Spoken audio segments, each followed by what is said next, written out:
The Dog and the Sparrow, from Grimm's Fairy Tales, by Jacob and Wilhelm Grimm. A shepherd's dog had a master who took no care of him, but often let him suffer the greatest hunger. At last he could bear it no longer, so he took to his heels, and off he ran in a very sad and sorrowful mood. On the road he met a sparrow that said to him, "Why are you so sad, my friend?" "Because," said the dog, "I am very, very hungry, and have nothing to eat." "If that be all," answered the sparrow, "come with me into the next town, and I will soon find you plenty of food." So on they went together into the town, and as they passed by a butcher's shop, the sparrow said to the dog, "Stand there a little while, till I peck you down a piece of meat." So the sparrow perched upon the shelf, and having first looked carefully about her to see if any one was watching her, she pecked and scratched at a steak that lay upon the edge of the shelf, till at last down it fell. Then the dog snapped it up, and scrambled away with it into a corner, where he soon ate it all up. "Well," said the sparrow, "you shall have some more if you will. So come with me to the next shop, and I will peck you down another steak." When the dog had eaten this too, the sparrow said to him, "Well, my good friend, have you had enough now?" "I have had plenty of meat," answered he, "but I should like to have a piece of bread to eat after it." "Come with me, then," said the sparrow, "and you shall have that too."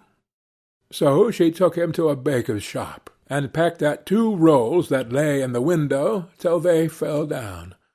And as the dog still wished for more, she took him to another shop and pecked down some more for him. When that was eaten, the sparrow asked him whether he had had enough now. "Yes," said he, "and now let us take a walk a little way out of the town." So they both went out upon the high road, but as the weather was warm, they had not gone far before the dog said, "I am very much tired. I should like to take a nap." "Very well," answered the sparrow, "do so, and in the meantime I will perch upon that bush." So the dog stretched himself out on the road and fell fast asleep. Whilst he slept, there came by a carter, with a cart drawn by 3 horses, and loaded with 2 casks of wine. The sparrow, seeing that the carter did not turn out of the way, but would go in the track in which the dog lay, so as to drive over him, cried out, "Stop, stop, Mr. Carter, or it shall be the worse for you." But the carter, grumbling to himself, "You make it worse for me? Indeed, what can you do?" cracked his whip, and drove his cart over the poor dog, so that the wheels crushed him to death. "There!" cried the sparrow, "thou cruel villain, thou hast killed my friend the dog. Now, mind what I say, the deed of thine shall cost thee all thou art worth." "Do your worst, and welcome," said the brute. "What harm can you do me?" and passed on. But the sparrow crept under the tilt of the cart, and pecked at the bung of one of the casks till she loosened it, and then all the wine ran out, without the carter seeing it. At last he looked round, and saw that the cart was dripping, and the cask quite empty. "Oh, what an unlucky wretch I am!" cried he. "Not wretch enough yet," said the sparrow, as she alighted upon the head of one of the horses, and pecked at him till he reared up and kicked. When the carter saw this, he drew out his hatchet and aimed a blow at the sparrow, meaning to kill her. But she flew away, and the blow fell upon the poor horse's head with such force that he fell down dead. "Oh, an unlucky wretch that I am!" cried he. "Not wretch enough yet," said the sparrow.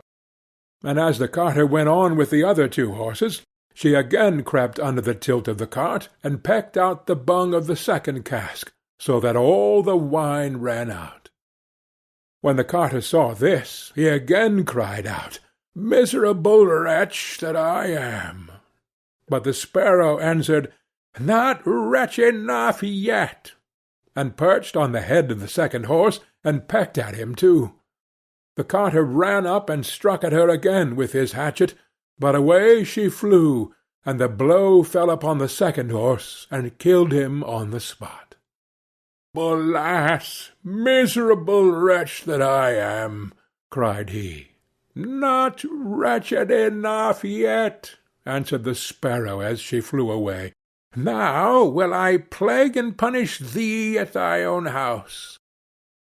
The carter was forced at last to leave his cart behind him, and to go home overflowing with rage and vexation.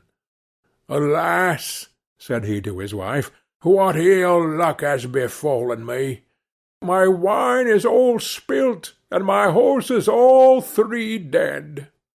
"Alas, husband," replied she, "and a wicked bird has come into the house, and has brought with her all the birds in the world, I am sure, and they have fallen upon our corn in the loft, and are eating it up at such a rate." Away ran the husband upstairs, and saw thousands of birds sitting upon the floor eating up his corn, with the sparrow in the midst of them.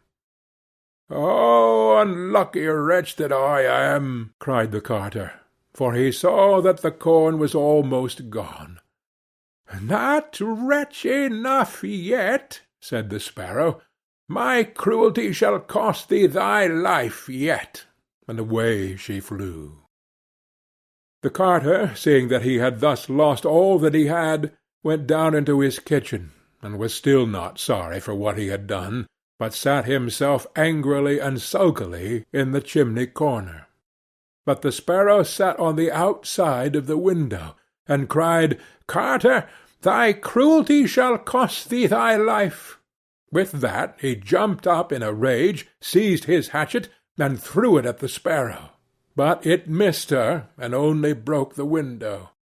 The sparrow now hopped in, perched upon the window-seat, and cried, "Carter, it shall cost thee thy life." Then he became mad and blind with rage, and struck the window-seat with such force that he cleft it in two, and as the sparrow flew from place to place, the carter and his wife were so furious that they broke all their furniture, glasses, chairs, benches, the table, and at last the walls, without touching the bird at all. In the end, however, they caught her, and the wife said, "Shall I kill her at once?" "No," cried he, "that is letting her off too easily. She shall die a much more cruel death. I will eat her." But the sparrow began to flutter about, and stretch out her neck, and cried, "Carter, it shall cost thee thy life yet." With that he could wait no longer, so he gave his wife the hatchet, and cried, "Wife, strike at the bird, and kill her in my hand." And the wife struck, but she missed her aim, and hit her husband on the head, so that he fell down dead. And the sparrow flew quietly home to her nest. End of The Dog and the Sparrow.